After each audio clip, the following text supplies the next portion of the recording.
तुम्हाला माहिती आहे का, महाराष्ट्रात असं एक ठिकाण आहे ज्याला दक्षिण काशी असे म्हटले जातात. आणि विशेष म्हणजे अनेक महान नेत्यांची आणि थोर व्यक्तींची राख इथे विसर्जित केली गेलेली आहे. हॅलो गाईज, तर मी आज तुम्हाला एका सुंदर ठिकाणी घेऊन जाणार आहे.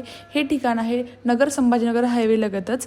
नगरपासनं 71 किलोमीटर आणि संभाजीनगरपासनं 46 किलोमीटर अशा अंतरावर ते ठिकाण आहे. या ठिकाणाचं नाव म्हणजे कायगाव टोका. इथे पितरांच्या आत्म्याच्या शांतीकरता पूजा अत्यंत महत्त्वाची मानली जाते. आधी अस्थि विसर्जन व राख विसर्जन इथे होत होतं, पण आता इथे होत नाही. नदीच्या दुसऱ्या बाजूला अस्थि विसर्जन, 10वा राख विसर्जन होतं. मला पर्सनली हे मंदिर खूप आवडतं, कारण याच्या रेनी सीझनमध्ये चारही बाजूनी पाणी असतं. कारण हे मंदिर नदीपात्रात आहे आणि नदीपात्रात असल्या कारणाने इथे एक वेगळाच शांतता आणि थंडावा फील होतो. आणि माझ्या बाळालाही माझ्यासारख्या सगळ्या ठिकाणी जाऊन बघायचं असतं. त्याला हे छोटंसं मंदिर खूप आवडलं, कारण ते नदीच्या पूर्ण मध्ये होतं, त्याच्या बाजूनेही पाणी होतं. माझ्या बबडूला पुढे जायची भीती तर वाटत होती, पण तो माझा मुलगा आहे, घाबरणार कसा?